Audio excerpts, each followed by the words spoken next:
Hello students, ഇന്ന് നമ്മൾ പഠിക്കാൻ പോകുന്നത് ഒരു പുതിയ ടോപ്പിക്കാണ്. ടോപ്പിക്ക് ഏതാണെന്ന് പറയുന്നതിന് മുന്നേ ഞാനിവിടെ കുറച്ച് സെൻറ്റൻസുകൾ എഴുതിയിട്ടുണ്ട്. ഒരു പാരഗ്രാഫ് നിങ്ങൾക്ക് വായിക്കാൻ കഴിയുന്ന രീതിയിൽ ഞാൻ എഴുതിയിട്ടുണ്ട്. Let us read the sentence. നമുക്ക് ഒരുമിച്ച് വായിക്കാം. Leela felt constant headache and trouble in the eyesight. വായിക്കാൻ ക്ലിയർ അല്ലേ? Leela felt constant headache and trouble in the eyesight. ലീലയ്ക്ക് സ്ഥിരമായിട്ട് കോൺസ്റ്റന്റ് ഹെഡേക്ക് എന്ന് പറഞ്ഞാൽ സ്ഥിരമായിട്ട് തലവേദനയും പ്രശ്നങ്ങളും ട്രബിൾ ബുദ്ധിമുട്ടുകളും നേരിടുന്നുണ്ട്. ഇൻ ദ ഐസൈറ്റ് കണ്ണിന്റെ കാഴ്ചക്ക്. Teachers advised her to see a doctor. ടീച്ചർമാർ ഒരു ഡോക്ടറെ കാണാൻ അവളെ ഉപദേശിച്ചു. Parents took her to an ENT specialist. രക്ഷിതാക്കൾ അവളെ ഒരു ENT സ്പെഷ്യലിസ്റ്റിന്റെ അടുത്ത് കൊണ്ടുപോയി. The doctor examined her. Doctor അവളെ പരിശോധിച്ചു. ഇതാണ് സെന്റൻസ്. അപ്പോൾ ഈ സെന്റൻസുകൾ ഞാൻ ചില വേർഡ്സിന് അണ്ടർലൈൻ ചെയ്തിട്ടുണ്ട്. അണ്ടർലൈൻ ചെയ്ത വേർഡ്സുകൾ ഏതൊക്കെയാണെന്ന് നമുക്ക് ശ്രദ്ധിക്കാം. ദ, യെ, and then again the. ഈ അണ്ടർലൈൻ ചെയ്ത വേർഡുകളെ ഞാൻ താഴെ എഴുതാം. ദ, യെ, then and. ഈ 3 വേർഡ്സുകളാണ് അണ്ടർലൈൻ ചെയ്തിട്ടുള്ളത്. ഈ അണ്ടർലൈൻ ചെയ്തിട്ടുള്ള ദ, ആൻഡ്, യെ എന്നീ വാക്കുകൾ, ഇവയെ നമുക്ക് എന്ത് വിളിക്കാം? ഇത്തരത്തിലുള്ള വാക്കുകളെ നമുക്ക് ആർട്ടിക്കിൾസ് എന്ന് വിളിക്കാം. ആർട്ടിക്കിൾസ് എന്ന് പറഞ്ഞാൽ എന്താണ്?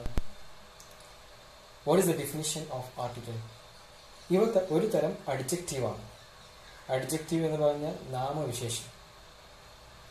ഡെമോൺസ്ട്രേറ്റീവ് അഡ്ജക്റ്റീവ് എന്നും ഈ ആർട്ടിക്കിൾസിനെ വിളിക്കാം. എന്ത്? ഡെമോൺസ്ട്രേറ്റീവ്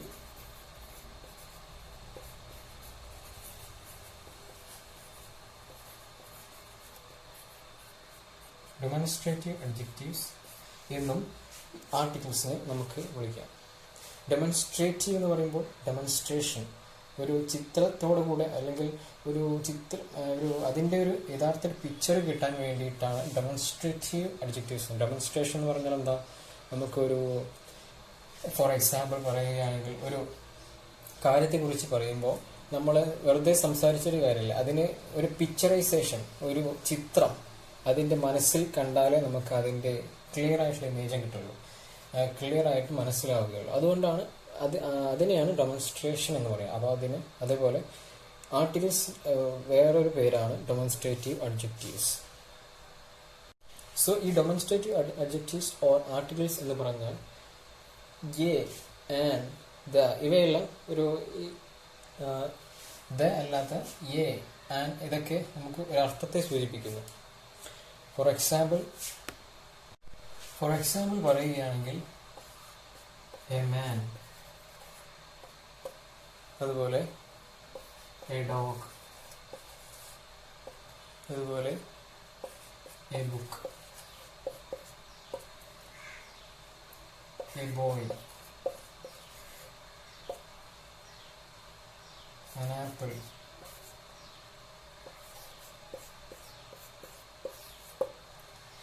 ഇവിടെ എല്ലാം എ, ആൻഡ് എന്നീ വാക്കുകളാണ് നമ്മൾ ഉപയോഗിച്ചിട്ടുള്ളത്. അപ്പോൾ ഒരു മനുഷ്യൻ, ഒരു പട്ടി, ഒരു ബുക്ക്, ഒരു ആൺകുട്ടി, ഒരു ആപ്പിൾ എന്നൊക്കെയാണ് ഇതിൻ്റെ അർത്ഥം വരുന്നത്. അപ്പോൾ ഒരു എന്നുള്ളതിൽ മീനിങ്ങോട് കൂടെ നമ്മൾ വാക്കുകൾ, സെൻറ്റൻസുകൾ ഉണ്ടാക്കാൻ ഉപയോഗിക്കുന്ന ചില വാക്കുകളെയാണ് ആർട്ടിക്കിൾസ് എന്ന് വിളിക്കുക. ഇതിൻ്റെ അർത്ഥം എന്താ? ഒരു ബുക്ക്, ഒരു ആൺകുട്ടി. അപ്പോൾ ഒരു എന്നാണ് ഇതിൻ്റെ മീനിങ്. ആൻ ഓറഞ്ച്,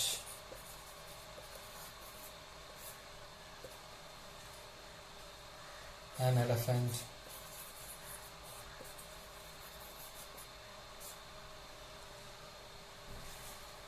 അംബ്രല്ല,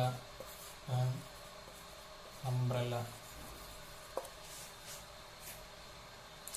ഒരു ഓറഞ്ച്, ഒരു ആന, ഒരു അംബ്രല്ല. ഇതൊക്കെ ഈ വാക്കുകളെല്ലാം ഒരു എന്ന് മീനിങ്ങുള്ള എ, ആൻ എന്നീ ആർട്ടിക്കിൾസ് കൊണ്ടാണ് നമ്മൾ ഈ സെൻറ്റൻസ് നമ്മൾ ഉണ്ടാക്കിയിട്ടുള്ളത്. സോ പൊതുവായ ഒരു വസ്തുവിനെയോ അല്ലെങ്കിൽ ഒരു വ്യക്തിയെയോ സൂചിപ്പിക്കുന്ന ഇത്തരം ആർട്ടിക്കിളിനെ എ, ആൻ എന്നീ വാക്കുകൾ ഉപയോഗിച്ച് ഇൻഡിഫിനിറ്റ് ആർട്ടിക്കിൾ, അതായത് അനിശ്ചിത പദം എന്ന് പറയുന്നു. എ, ആൻ എന്നീ വാക്കുകളെ നമുക്ക് ആർട്ടിക്കിൾസിൽ പെടുന്ന എ, ആൻ എന്നീ വാക്കുകളെ നമുക്ക് വേറൊരു പേര് വിളിക്കാം, ഇൻഡിഫിനിറ്റ് ആർട്ടിക്കിൾസ്. ഇൻഡെഫിനിറ്റ് ആർട്ടിക്കിൾസ് എന്ന് വിളിക്കാം, അതായത് അനിശ്ചിതമായ പദം എന്ന് പറയുന്നു. വൊവൽ സൗണ്ടിൽ വൊവൽ സൗണ്ട്സ് എന്ന് പറഞ്ഞാൽ സ്വരശബ്ദം. സ്വരശബ്ദത്തിൽ ആരംഭിക്കുന്ന വൊവൽ സൗണ്ടിൽ ആരംഭിക്കുന്ന വാക്കുകൾക്ക് മുമ്പിൽ, അതായത് ആപ്പിൾ, ഓറഞ്ച്, എലഫന്റ്, ഇതെല്ലാം വൊവൽ സൗണ്ടാണ്. വൊവൽ, അംബ്രല്ല, ഇതല്ല A, E, I, O, U എന്ന വൊവൽ സൗണ്ടിൽ ഉൾപ്പെടുന്ന വാക്കുകളാണ്. അതുകൊണ്ട് അത്തരം വാക്കുകൾക്ക് മുന്നേ നമ്മൾ ആൻ എന്നാണ് ഉപയോഗിക്കുന്നത്, എ എന്നല്ല. നോൺ വൊവൽസ്, അതായത് കോൺസണൻസ്, വ്യഞ്ജനാക്ഷരങ്ങൾ. കോൺസണന്റ് സൗണ്ട്സ് എന്ന് പറയുമ്പോൾ A, E, I, O, U അല്ലാത്ത മറ്റുള്ള വേർഡ്സുകളെ നമ്മൾ കോൺസണൻസ് എന്ന് വിളിക്കും. കോൺസണൻസ് അറിയാത്തവർ എഴുതിയെടുക്കുക. കോൺസണൻസ് വ്യഞ്ജനാക്ഷരങ്ങൾ. Consonants and vowels. വൊവൽസ് എന്ന് പറയുന്നത് A, E, I, O, U, അതറിയുന്നല്ലേ, A, E, I, O, U. Consonant എന്ന് പറയുന്നത് A, E, I, O, U അല്ലാത്ത എല്ലാ വേർഡ്സും എല്ലാ ആൽഫബറ്റ്സും കോൺസണൻസ് ആണ്. ആ കോൺസണൻസ് സൗണ്ടിൽ ആരംഭിക്കുന്ന വാക്കുകൾക്ക് മുന്നേ എ ആയിരിക്കും ഉപയോഗിക്കുക. അതാണ് എയും ആനും എവിടേക്കാണ് നമ്മൾ യൂസ് ചെയ്യുന്നത് എന്നുള്ള ഇപ്പോൾ മനസ്സിലായി കാണുമല്ലോ. പക്ഷെ ചില വേർഡുകളുണ്ട്. ഫോർ എക്സാമ്പിൾ പറയുകയാണെങ്കിൽ അവർ, ഹോണസ്റ്റ് മാൻ,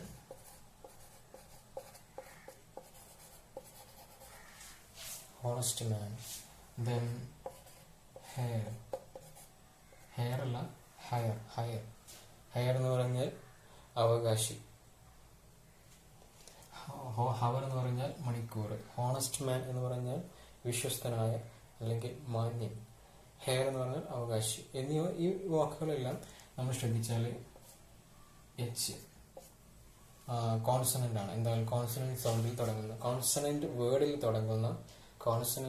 തുടങ്ങുന്ന വാക്കുകളാണ്. പക്ഷേ ഇവ ആരംഭിക്കുന്നത് കോൺസണന്റ് സൗണ്ട് ആണെങ്കിലും ഉച്ചാരണം വരുന്നത് വവൽ സൗണ്ടാണ്. അതായത് ഇതിന് ഹവർ എന്നുള്ള ഉച്ചാരണം പ്രൊണൗൺസിയേഷൻ വരുമ്പോൾ ഹ എന്നുള്ള വേർഡ് വരില്ല, അവർ എന്ന് വരുള്ളൂ. അവർ എന്ന് പറയുന്നത് ഈ ഇവിടെയാണ്, ഓ സൗണ്ടാണ് വരുന്നത്. അവർ എന്ന് പറയുമ്പോൾ അതിന്റെ ഉച്ചാരണം എന്താണ്? വവൽ സൗണ്ടാണ്.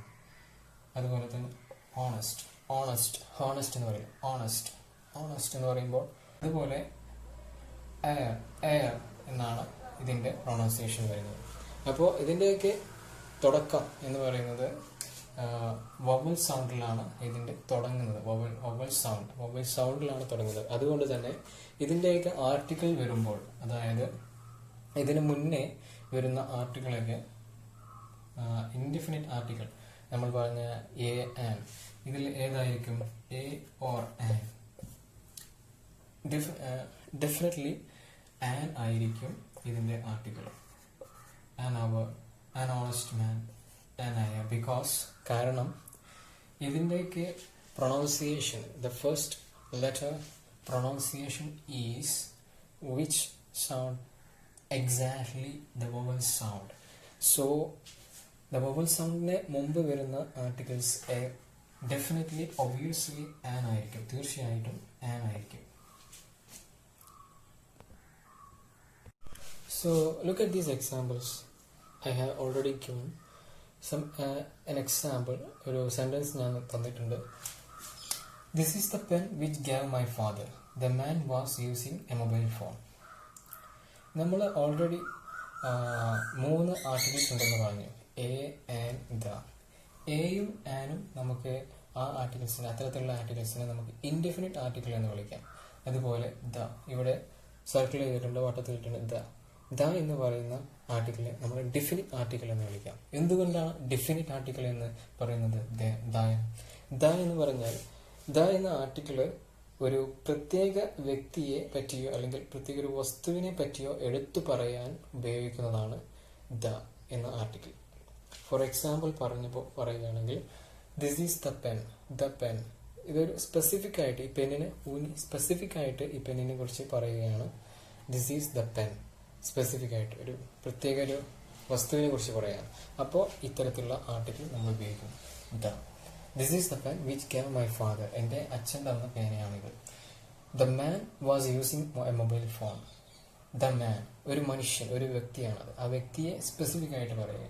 പക്ഷെ ഇവിടെ ഒരു മനുഷ്യന്റെ പേരായിരുന്നുവെങ്കിൽ അവിടെ ദ എന്ന് ഉപയോഗിക്കാൻ പാടില്ല. പക്ഷെ ഒരു ജനറലി പൊതുവായിട്ട് ഒരു മനുഷ്യൻ അല്ലെങ്കിൽ ഒരു വ്യക്തി, ദ കിങ്, ഒരു രാജാവ്, ദ പ്യൂൺ, ദ ലേഡി, അങ്ങനെയൊക്കെ സ്പെസിഫിക് ആയിട്ടൊരു വ്യക്തിയെക്കുറിച്ച് പറയുകയാണെങ്കിൽ ദ ഉപയോഗിക്കും. ആ മനുഷ്യൻ ഒരു മൊബൈൽ ഫോൺ ഉപയോഗിക്കുകയായിരുന്നു. ഇങ്ങനെയൊക്കെ പറയാൻ നമ്മൾ ഡെഫിനിറ്റ് ആർട്ടിക്കിൾ ആയിട്ടുള്ള ദ ഉപയോഗിക്കുന്നു. ഇത്തരത്തിൽ ഒരു സ്പെസിഫിക് ആയിട്ടുള്ള ഒരു കാര്യം പറയുകയാണെങ്കിൽ, ഫോർ എക്സാമ്പിൾ പറയുകയാണെങ്കിൽ ഒരു രാജ്യത്തെ കുറിച്ച് ദ അമേരിക്ക, ദ ഇന്ത്യ, ഇതൊക്കെ ഒരു സ്പെസിഫിക് ആയിട്ടുള്ള ഒരു കാര്യമാണ്. The India, the America, the Europe എന്നൊക്കെ പറയാൻ നമ്മൾ ദ എന്നുള്ള പ്രയോഗം, ആർട്ടിക്കിൾ ആണ് ഉപയോഗിക്കുന്നത്. So let's move to more example, more sentences. The first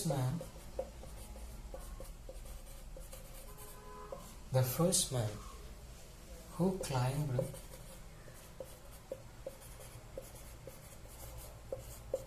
Everest is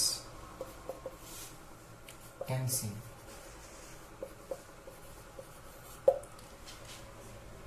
Everest കയറിയ ആദ്യത്തെ മനുഷ്യൻ ടെൻസിംഗ് ആണ്. ആ പർട്ടിക്കുലർ പേഴ്സണിനെ മെൻഷൻ ചെയ്യാൻ വേണ്ടിയിട്ട് അല്ലെങ്കിൽ സ്പെസിഫിക് ആക്കാൻ വേണ്ടിയിട്ട് ദ എന്ന ആർട്ടിക്കിൾ നമ്മളിവിടെ ഉപയോഗിച്ചു. അതുപോലെ they want to see the headmaster.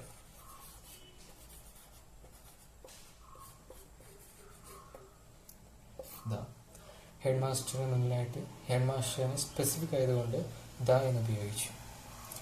So ഇപ്പോൾ നിങ്ങൾക്ക് മനസ്സിലായി കാണും. സോ സ്റ്റുഡൻസ്, ഞാനിവിടെ കുറച്ച് എക്സാമ്പിൾസ് കൊടുത്തിട്ടുണ്ട്. The Himalayas, the Nile, the moon, the sun, the Ramayana, the holy Quran. ഇതെല്ലാം ഒരു വേർഡിനെ സ്പെസിഫിക് ആയിട്ട് ഒരു വസ്തുവിനെ അല്ലെങ്കിൽ ഒരു സംഭവത്തെ നമ്മൾ സ്പെസിഫിക് ആയിട്ട് പറയാനായിട്ട് ദ എന്നുള്ള ആർട്ടിക്കിളാണ് നമ്മൾ ഉപയോഗിച്ചിട്ടുള്ളത്.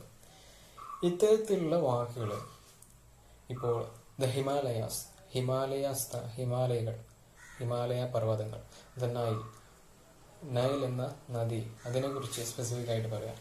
ഇത്തരത്തിലുള്ള നദികൾ, സമുദ്രം, പർവ്വതങ്ങൾ, ഒന്ന് മാത്രമുള്ളവ അല്ലെങ്കിൽ മതഗ്രന്ഥങ്ങൾ എന്നിവയ്ക്ക് മുമ്പിലെല്ലാം ദ എന്ന് ചേർക്കണം. മതഗ്രന്ഥങ്ങൾ, ഇതൊക്കെ വളരെ ഒരു ഇമ്പോർട്ടൻസ് ആയിട്ടുള്ള കാര്യങ്ങളാണ്. ഇത്തരത്തിലുള്ള മതഗ്രന്ഥങ്ങൾ, സമുദ്രം, പർവ്വതങ്ങൾ, രാജ്യങ്ങൾ, ഇതിനൊക്കെ മുന്നിലായിട്ട് നമ്മൾ ആർട്ടിക്കിളായിട്ടുള്ള ദ ഉപയോഗിക്കും.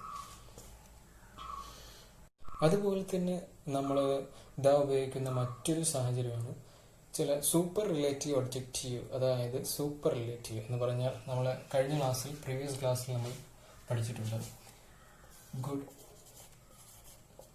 ഗുഡ് എന്ന് പറഞ്ഞാൽ ബേസ്, അതായത് ഫസ്റ്റ് ഡിഗ്രി ഓഫ് കമ്പാരിസൺ.